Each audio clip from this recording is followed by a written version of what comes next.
Warning: the following video contains explicit language which may be offensive to some viewers or inappropriate for children. The content within this video is intended for mature audiences only.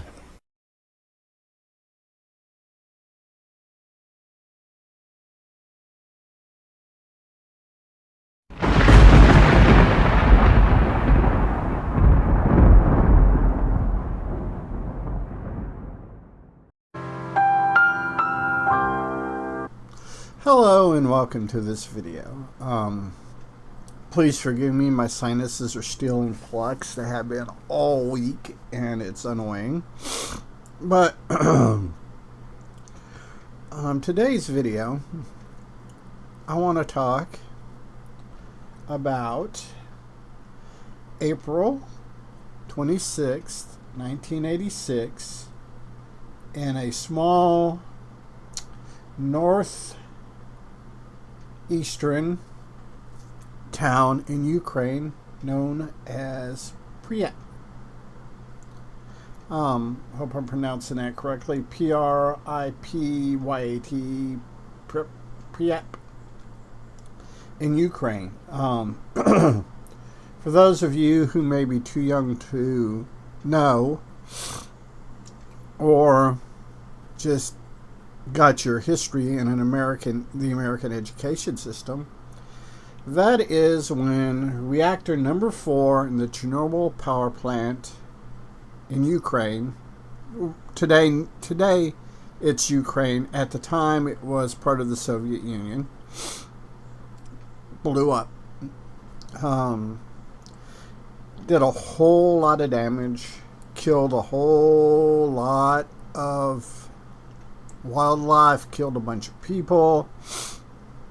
It was just a very, very nasty situation. And the reason why I'm talking about this is because my sinuses, not my sinuses, is because I've been rewatching the miniseries on HBO on the disaster. And they did a really good job with the way they presented it. There's a lot of criticisms and a lot of negative stuff that have been leveled against the show. And from a technical point of view, a lot of it is very just criticism. But on the other hand, there are some criticisms that don't hold water. It's like a lot of the scientists doing the investigation, a lot of the scientists that were hands-on were consolidated into one or two characters. There were so many moving parts when this was going on, so many people in, out, around, that in order to tell a cohesive story, that forcing of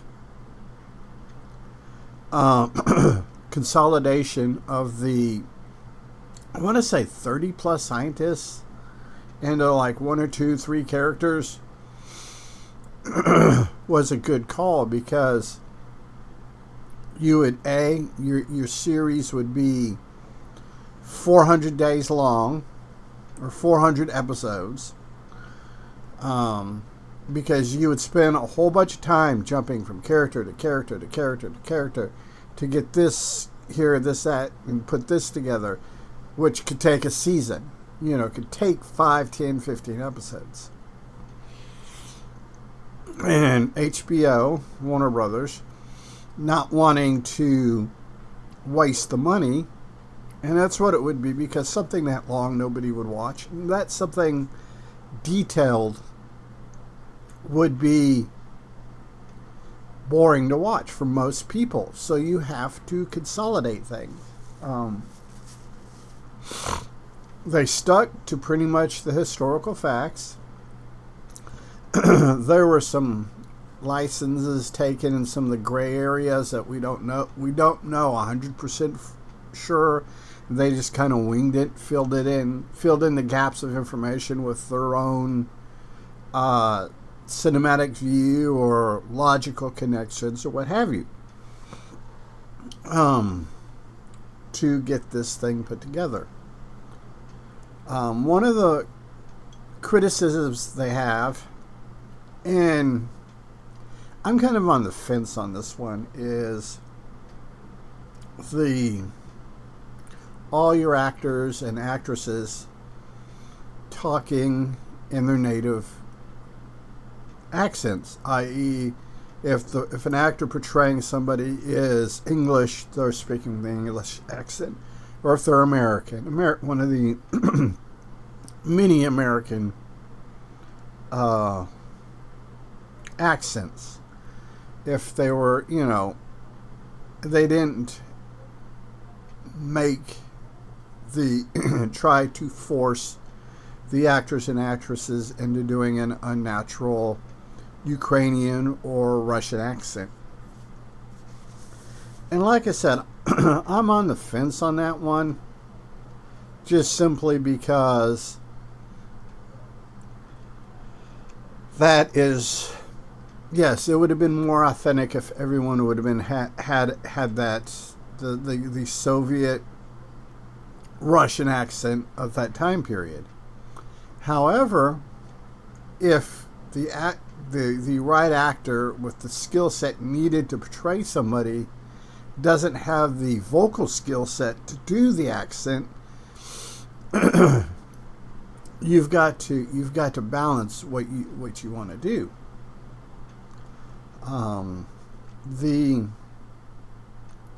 The horrific of it, the how horrific this thing was, how horrific this thing happened. I was 16 when all this went down, and for the most part, we treated it like a joke. We treated it like, yeah, whatever, that's over there. But it's just, and what's grown back is in a lot of ways very, very beautiful. But this disaster is something that was completely avoidable. Egos got in the way, and which led to the disaster, to this disaster of this destruction, the forced evacuation of all these people, and the disinformation put out by the Soviet Union, Russian government. We're talking Mikhail Gorbachev. This is considered one of the key factors to leading to the downfall of the Soviet Union. That one explosion did so much and cost so much that there was no way that the Stalinist state of the Soviet Union could exist, could go. They couldn't afford it. Plus, at the time, we had Ronald Reagan as president, and Ronald Reagan, who I honestly don't realize, or I honestly think that Ronald Reagan never realized that he wasn't in a movie. I don't think Reagan realized what he was doing. For him, he was an actor. He was acting, and did a good enough job to help bankrupt the Soviet Union.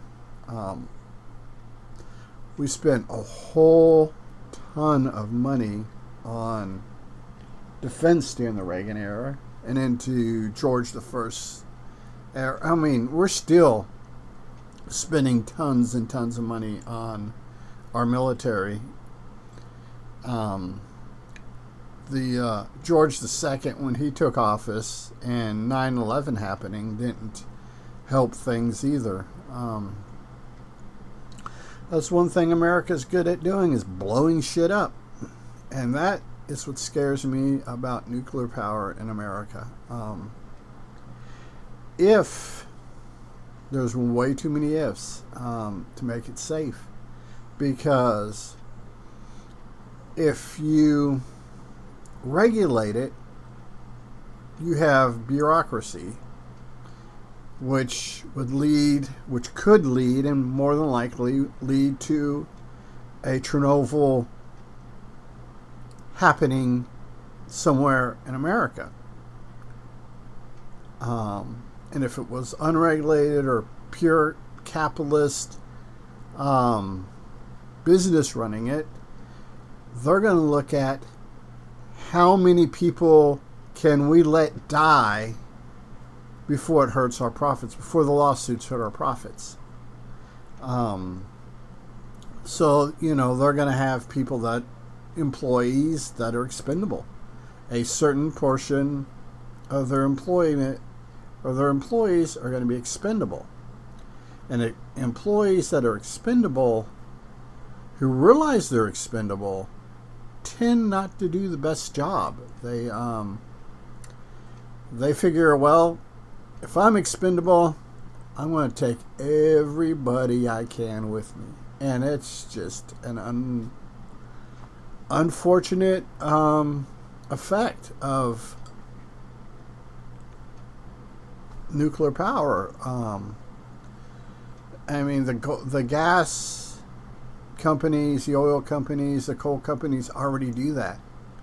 They already write off X number of employees every day, every week, every month, every year, every decade. They write up, if we lose X number or less, we're doing good.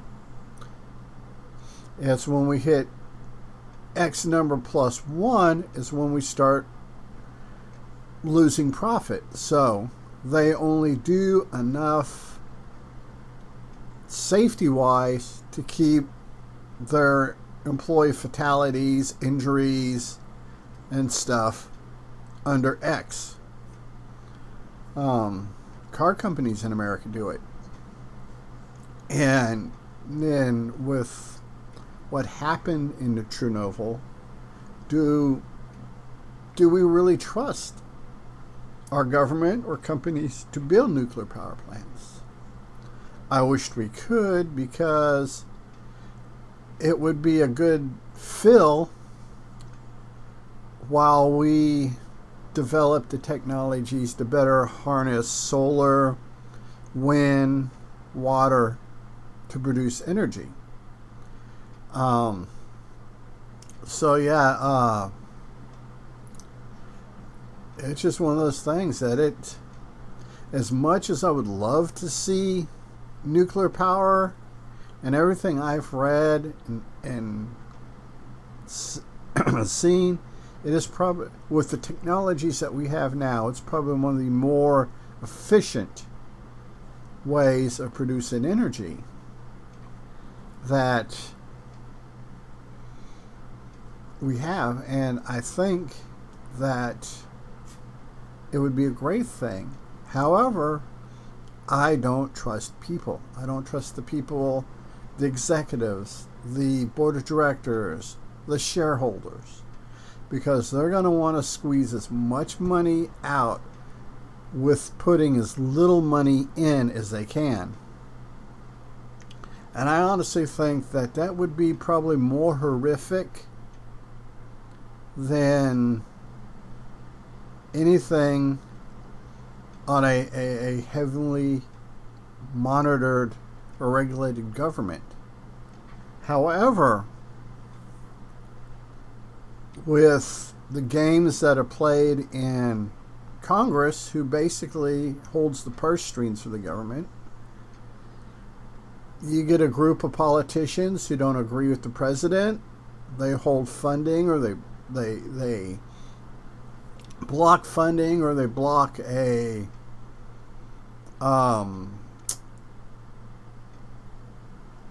bill, for providing money or a budget, and boom goes the nuclear power plant.